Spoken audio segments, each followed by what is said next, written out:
Just পেপারসে যা থাকে ঠিক সেটার উপরেই কাজ করে।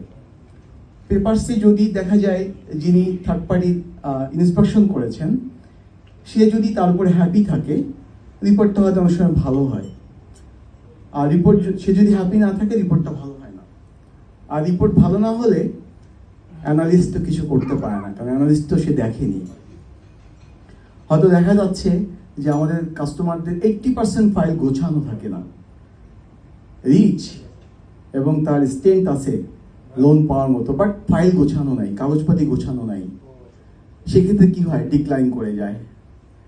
আমরা শোরুম থেকে একটু রেগেই যাই, ভাই আপনাকে ফাইলটা দিলাম আপনি করতে পারলেন না।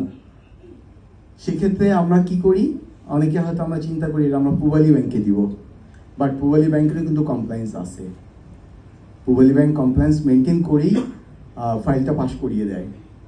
এখানে স্পেশালিটি কি, পূবালী ব্যাংক যেটা করে, পূবালী ব্যাংকেরও ইন্সপেকশন আছে থার্ড পার্টি, কিন্তু যে ব্রাঞ্চ থেকে লোনটা ডিসবার্স হয় সেই ব্রাঞ্চের ম্যানেজার নিজে যায়।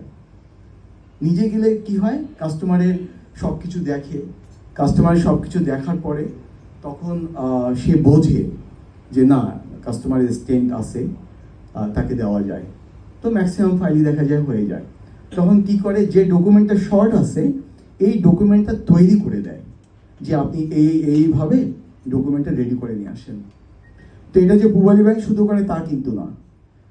আমি আসলে এই মার্কেটে আল্লাহর রহমতে কত 22 বছর কাজ করছি। আমার প্রথম গাড়িতে কাজ করা হলো কিয়া মোটরসে, এরপরে HNS-এ। তো আমি যখন কিয়া মোটরসে ছিলাম, স্ট্যান্ডার্ড চার্টার্ড ব্যাংকের প্রথম একটা ফাইল আমি দেই। তো যাকে দিয়েছিলাম তার নাম শাহজাহার হোসেন, উনি এখন আমেরিকায় থাকেন।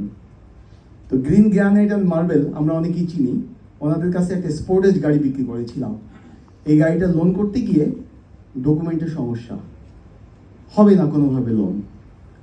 পরে ওনাদেরও একটা বিষয় আছে, আমরা কিন্তু সবাই চিন্তা করি স্ট্যান্ডার্ড চার্টার্ড ব্যাংক, হ্যাঁ তাদের অনেক কমপ্লায়েন্স, অনেক কিছু, হ্যাঁ কমপ্লায়েন্স সবারই আছে, কিন্তু স্ট্যান্ডার্ড চার্টার্ড ব্যাংক তারাও ডকুমেন্ট বানিয়ে করে। ডকুমেন্ট যেটা শর্ট থাকে, গ্রিন গ্রানাইট অ্যান্ড মার্বেল তাদের অফিসে গিয়েছি, বাসায় গেছি, আমি নিজেও ছিলাম। তো মিটিং মিনিটস তৈরি করে 3 দফা তারপরে সাবমিট করেছে। তার মানে কি, স্ট্যান্ডার্ড চার্টার্ড ব্যাংকও ডকুমেন্ট বানিয়ে দেয়।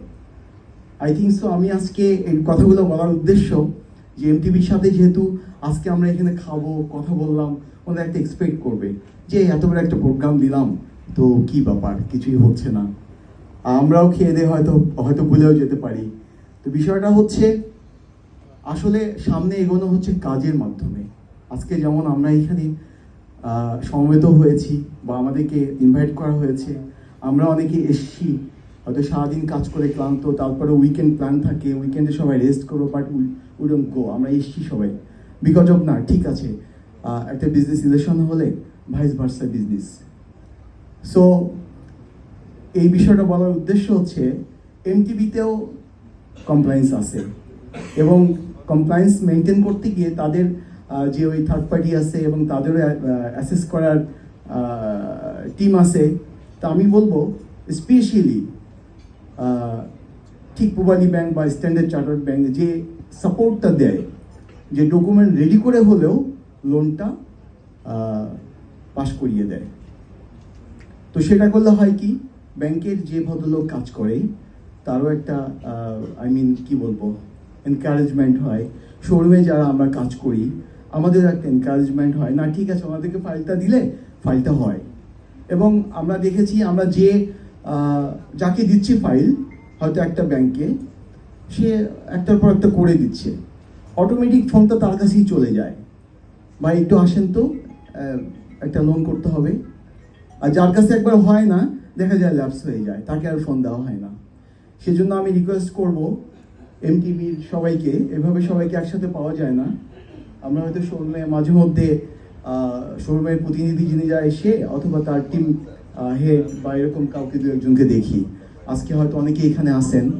তো এই যে ব্যাক অফিসের বিষয়টা, এটা কিন্তু খুবই গুরুত্বপূর্ণ। সো এই ব্যাক অফিসের বিষয়টা যদি একটু আমরা সবাই ব্যাংকের পক্ষ থেকে দেখি, তাহলে অটো বিজনেসে আমাদের শোরুমে যারা আমরা কাজ করি বা আমরা বিজনেস করি, তো তাদের জন্য ভালো হবে। তো সেই ক্ষেত্রে আসলে এরকম প্রোগ্রাম করার দরকার হবে না। যদি ফাইল পাস হয়, অটোমেটিক ফোন যাবে এবং অটোমেটিক কাজ যাবে। ওনারাও কাজ করতে পারবে, আমরাও কাজ করতে পারবো। সবাই ভালো থাকবেন। আসসালামু আলাইকুম।